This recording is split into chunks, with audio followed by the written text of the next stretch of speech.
Respirer est la première et dernière chose que vous faites sur cette terre. Apprenez d'abord à respirer. Citation de Joseph Pilate. Donc, en introduction de cette nouvelle vidéo, donc concernant, du coup, comme vous l'avez compris, la respiration. En effet, la respiration est la première chose, une des premières choses que vous faites au moment de naître, et c'est ce que vous faites en dernier avant de mourir. Et pourtant, c'est quelque chose qui est devenu très banal. La respiration, c'est quelque chose qu'on fait tous, consciemment, inconsciemment. On n'y prend pas forcément attention, on s'en rend compte un petit peu quand on a le nez bouché, ou c'est pas quelque chose qui, pour la plupart d'entre nous, semble important au premier abord, et pourtant, ô combien, quand on se met à creuser, on se rend compte que de l'importance de la respiration, justement. Et c'est un petit peu le but de cette vidéo, de vous expliquer un petit peu quelques principes sur la respiration. Et dans une autre vidéo, je vous montrerai quelques exercices respiratoires justement que je trouve intéressants et qui sont faciles à mettre en place. Alors justement, la respiration. Donc c'est quelque chose qui est un petit peu bizarre parce que c'est quelque chose qui peut être fait automatiquement sans s'en rendre compte. Voilà, le corps va naturellement respirer. C'est quelque chose qui est autonome. Mais si on y prête un petit peu attention et si on décide de reprendre le contrôle sur la respiration, c'est quelque chose qu'on peut refaire très facilement. Tout le monde peut se dire, bah tiens, là je reprends le contrôle sur ma respiration et je vais décider de mon rythme respiratoire, je vais décider de comment j'inspire, comment j'expire, etc. Donc c'est quelque chose d'un petit peu entre deux eaux, contrairement à d'autres mouvements, d'autres principes physiologiques, comme par exemple le déclenchement de sa digestion au niveau de l'estomac, au niveau du foie, etc., qui sont aussi des principes autonomes. Mais pour la plupart d'entre vous, c'est très compliqué à reprendre conscience, à reprendre contrôle dessus. Certains grands yogis, certaines personnes qui travaillent un petit peu sur ce domaine de reprendre possession de protocoles normalement autonomes, on peut reprendre le contrôle sur certains mouvements physiologiques, notamment les yogis, hein, c'est un petit peu pour ça qu'ils sont connus, hein, ils ont une grande maîtrise de leur corps, que ce soit dans des mouvements plus ou moins de souplesse, plus ou moins de position, plus ou moins farfelues, etc.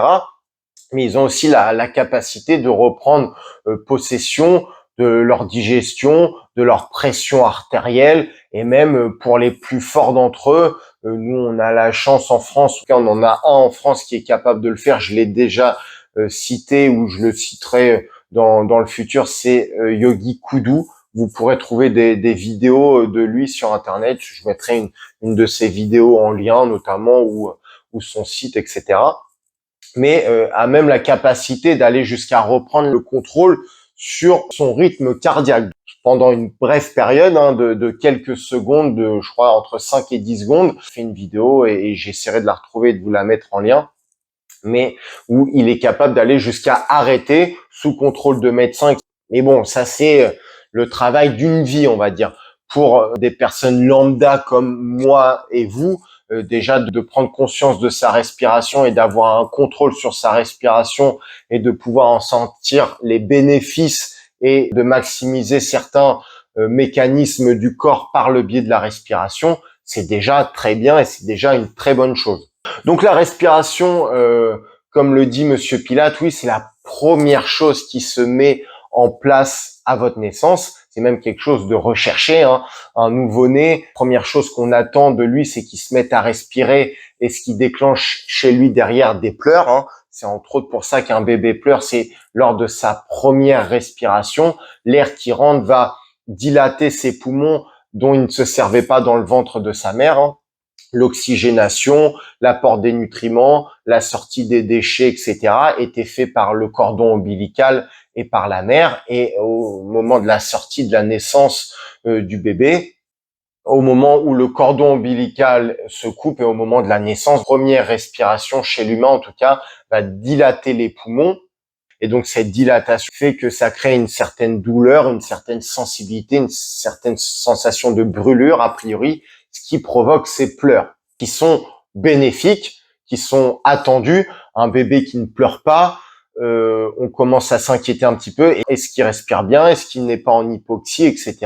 Entre autres, c'est les premières questions qu'on se pose. Il peut y avoir d'autres problèmes par la suite, mais déjà, c'est être sûr qu'il respire bien. Parce que s'il ne pleure pas, c'est déjà peut-être qu'il ne respire pas bien. Et donc là, il faut vite faire quelque chose pour déclencher cette respiration, pour que le système respiratoire du bébé se déclenche. On est sur une inspiration, sur des pleurs qui se manifestent par des pleurs. Cette première respiration termine par une dernière inspiration, une dernière expiration, puis ensuite l'arrêt du cœur. On meurt de cette manière dans la plupart des cas, on va dire. Qu'est-ce qu'on peut en sortir d'autre de la respiration? Donc, c'est un mouvement, comme je l'ai dit, autonome, qui se gère très bien tout seul si on ne s'en occupe pas, mais sur lequel on peut reprendre possession et sur lequel on peut reprendre le pouvoir, entre guillemets, quoi. Et donc, on va voir l'intérêt qu'il y a justement à reprendre possession de cette respiration. Parce que à savoir que la respiration va avoir des influences par la suite sur des systèmes automatiques du corps, des systèmes autonomes, et notamment le système sympathique et le système parasympathique. Donc, qui sont deux systèmes qui ont attrait plutôt au système nerveux du corps, mais le système nerveux va après influencer beaucoup d'autres choses dans l'organisme. Qu'est-ce que c'est ce système sympathique et parasympathique du corps? Donc, le système parasympathique, ça va être le système un petit peu de repos, de détente, de relaxation, où le corps va être en mode digestion, assimilation, régénérescence, entre guillemets, où il va faire un petit peu ce qu'il a à faire de manière autonome et dans le but de régénération, de repos, de récupération, voilà, de détente pour le corps, entre guillemets. C'est le système de repos, alors qu'à contrario, on a son opposé, son antagoniste, le système sympathique. Donc lui qui est plus lié, qu'on va appeler vulgairement le système attaque-fuite, défense-fuite. Donc c'est celui qui va mettre le corps en action, le corps en mouvement, où la pression artérielle va augmenter, les rythmes cardiaques vont augmenter, tout où le corps va se mettre un petit peu en mode prêt à l'action, quel qu'il soit, pour faire du sport, pour fuir, pour combattre, pour se défendre. On va le décrire un petit peu comme ça de manière triviale. Voilà pour un petit peu une brève description de ces deux mouvements qui sont présents chez tout le monde, ce système sympathique et parasympathique. Et donc, on peut un petit peu favoriser l'un ou l'autre par le biais de la respiration, parce que on s'est rendu compte que le système sympathique, donc celui d'attaque, fuite, combat, mise en mouvement, est relié à l'inspiration. Donc, quand on inspire, on va avoir tendance à stimuler le système sympathique du corps. A contrario, quand on expire, on va avoir tendance à stimuler le système parasympathique. Donc, repos, détente, relaxation, régulation des déchets, etc. Où le corps est un petit peu en mode je fais ce que j'ai à faire pour l'entretien, la maintenance. Donc, quand on connaît un petit peu ces deux principes, voilà, quand on sait que en fonction de la manière dont on respire et comment on respire, on va pouvoir influencer sur tel ou tel mode dans notre système nerveux de notre organisme, c'est un intérêt. C'est plutôt bon à prendre, c'est plutôt bon à connaître. En tout cas, moi, je trouve. C'est pour ça que, par exemple, dans les méthodes de relaxation, quelles qu'elles soient, l'hypnose, la méditation, la sophrologie, etc., on va vous dire de vous concentrer sur votre respiration et on va plutôt vous dire de favoriser l'expiration, de vous concentrer sur l'expiration, d'allonger ce temps d'expiration parce que on va favoriser justement le système de repos, de relaxation, de détente du corps, ce qui est le système parasympathique. Donc c'est important. Et à contrario, quand on veut se mettre en mode sport, en mode échauffement, en mode stimulation parce qu'on est un peu fatigué, on a un coup de mou, quel qu'il soit, quand on veut stimuler un petit peu notre système sympathique, on va accentuer l'inspiration au détriment de l'expiration pour stimuler ce système sympathique du corps.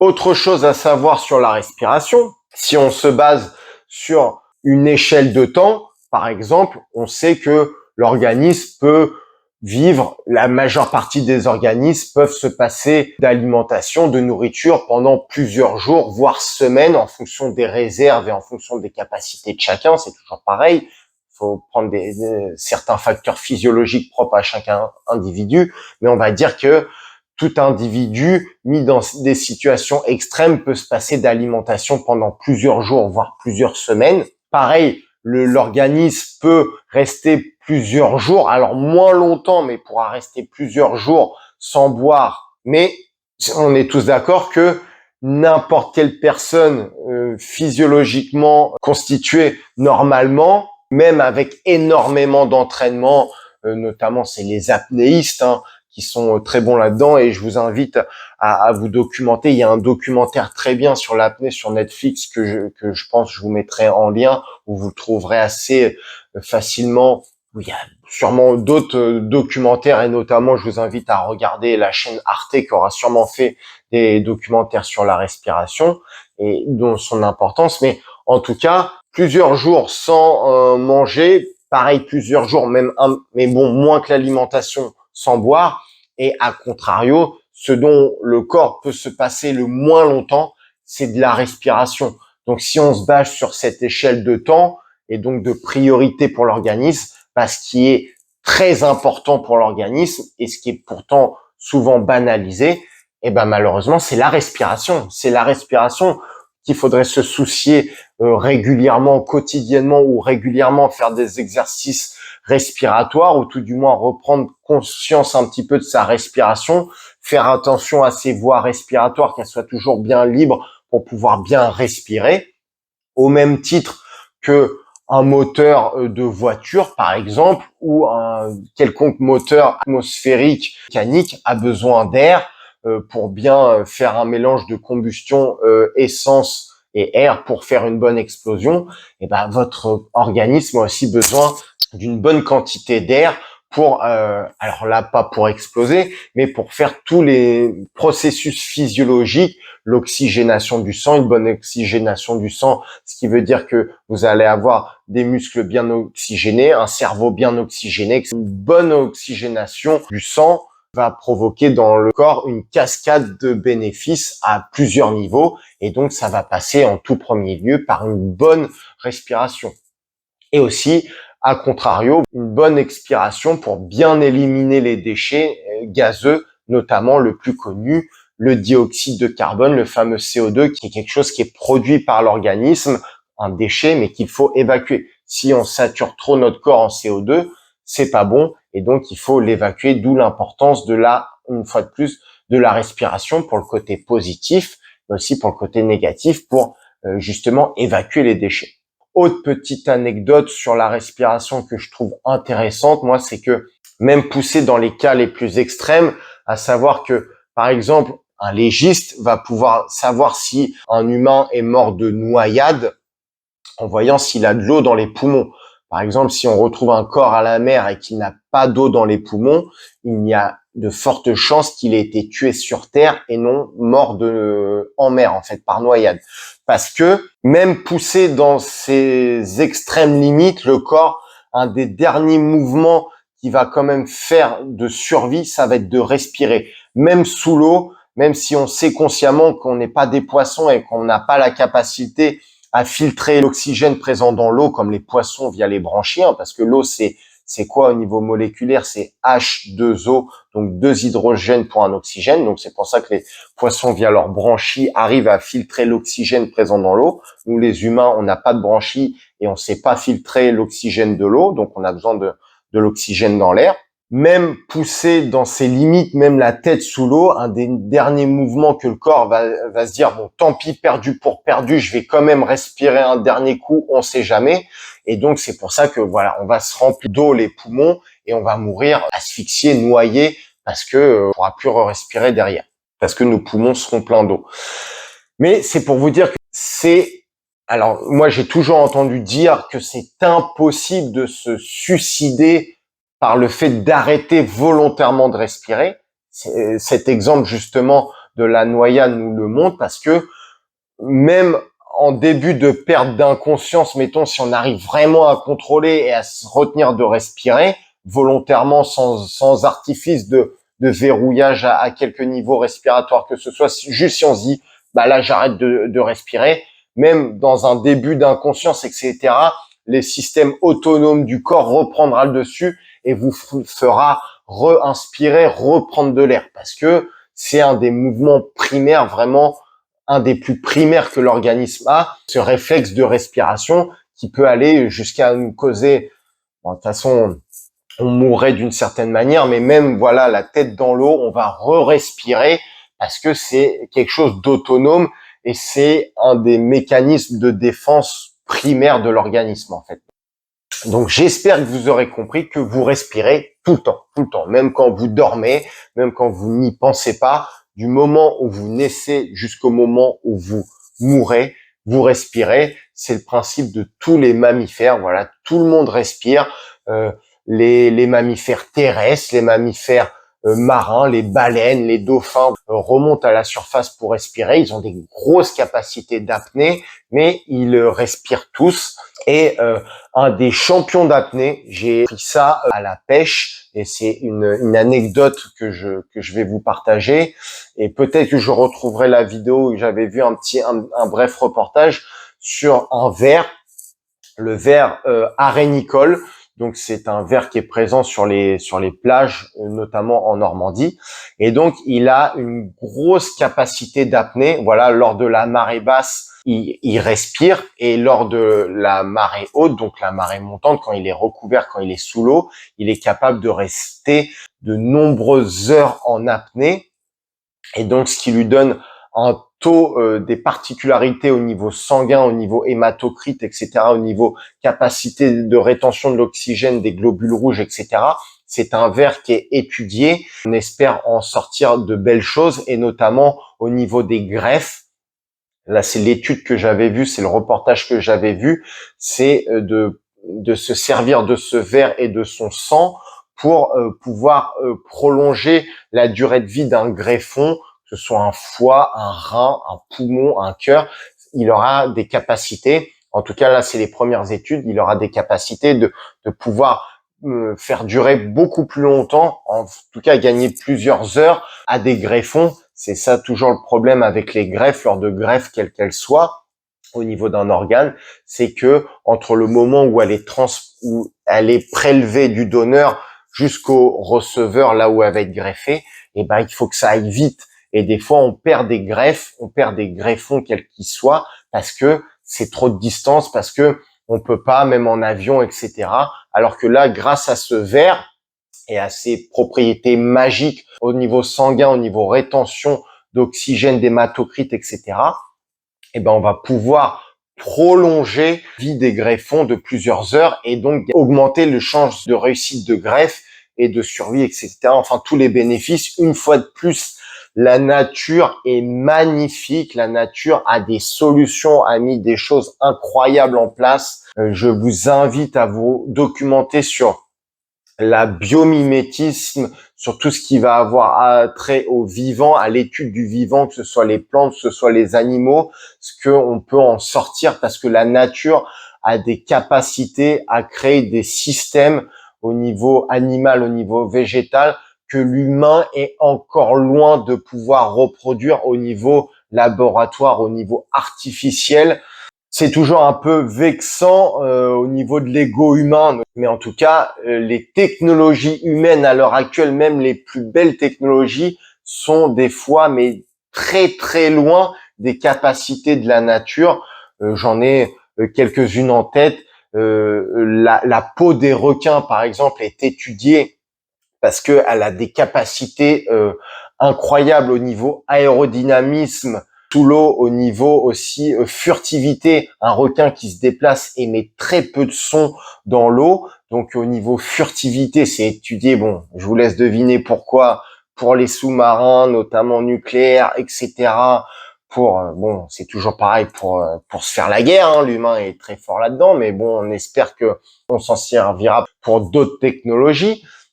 Mais en tout cas, c'est étudié à l'heure actuelle. J'ai pas mal étudié le domaine et je trouve que c'est un domaine passionnant. On en découvre toujours de plus en plus quand on se met à étudier certaines espèces qui des fois semblent banales, comme par exemple l'œil d'une mouche. Et pourtant, l'œil de mouche est tellement perfectionné et tellement intelligent qu'il est étudié justement par rapport à tous ces bénéfices qu'on pourrait avoir dans notre quotidien si on s'inspirait de cet œil de mouche, si on arrivait à faire du biomimétisme, donc à reproduire artificiellement ce que la nature a mis des millions, des milliards d'années à force d'essais-erreurs à réussir à produire à force de sélection naturelle, etc. Soyez comme un enfant un petit peu qui découvre le monde à différents domaines, dans différents sujets, avoir cette curiosité, cette envie d'apprendre, de découvrir, et vous en sortirez toujours forcément quelque chose de bon. Des fois, il faudra plusieurs mois ou plusieurs années pour vous en rendre compte, mais vous en sortirez toujours quelque chose de bon. Revenons à notre sujet de la respiration. La nature étant bien faite, et elle est peut-être bien faite pour une raison, c'est qu'on a les capacités de reprendre le dessus sur notre respiration, d'en reprendre le contrôle à 100%, avec tous les bénéfices et toute la cascade de bénéfices qu'on peut en tirer justement de cette reprise de conscience de la respiration. Donc voilà, pour cette vidéo de présentation sur la respiration, j'ai essayé de l'agrémenter de quelques petites anecdotes. Après, je pourrais continuer à parler pendant un certain temps de la respiration, mais aussi à vous de, si ce domaine vous intéresse, de vous documenter. Il y a des coachs maintenant en respiration. Bon voilà, je ne suis pas coach respiratoire, mais j'ai des notions, j'ai pratiqué un peu des stages en respiration, j'ai pratiqué la respiration à différents niveaux, je connais l'importance de la respiration, donc c'est pour ça que je me permets de vous le partager, parce que j'estime que c'est quelque chose d'important pour notre santé, pour notre bien-être, pour notre physiologie. Le fait de respirer, de stimuler à différents niveaux la respiration, et notamment au niveau du diaphragme, je sais que ça a des bienfaits pour nos côtes, pour notre digestion, pour notre sternum, pour nos poumons, pour nos lombaires. Un spasme au niveau du diaphragme, une mauvaise respiration peut vous entraîner à plus ou moins long terme des maux de dos, des problèmes digestifs. On pourrait voir à plus ou moins long terme une mauvaise oxygénation du sang, donc une mauvaise alimentation au niveau des muscles, au niveau du cerveau, enfin à plein d'autres niveaux. Donc l'importance vraiment de la respiration. Et prendre cette notion aussi, c'est pas sur une courte période que ça peut avoir une incidence, c'est comme tout, mais c'est sur du long terme, de mal respirer sur du long terme, sur plusieurs semaines, sur plusieurs mois, sur plusieurs années, sur plusieurs décennies, à plus ou moins long terme, vous entraînera des conséquences, et donc il est bon d'en prendre conscience le plus tôt possible des bienfaits de la respiration et de tout ce qui peut en découler en cascade bénéfique, et éviter justement l'effet inverse, tout ce qui en découlera en cascade négative d'une mauvaise respiration. C'est ce qu'on va voir dans une prochaine vidéo. Et sur ce, je vous souhaite une bonne journée, un bon rééquilibrage aussi au niveau respiratoire. À bientôt. Merci pour votre écoute, et comme le dit l'adage, qu'on parle de moi en bien ou qu'on parle de moi en mal, le principal c'est qu'on parle de moi. Donc n'hésitez pas à partager, à liker, à commenter, à interagir avec cette vidéo. Et pour les plus téméraires, vous pouvez aller faire un petit tour sur le Tipeee. Dans tous les cas, je vous dis à bientôt pour de nouvelles vidéos. Prenez soin de vous. Ciao, ciao.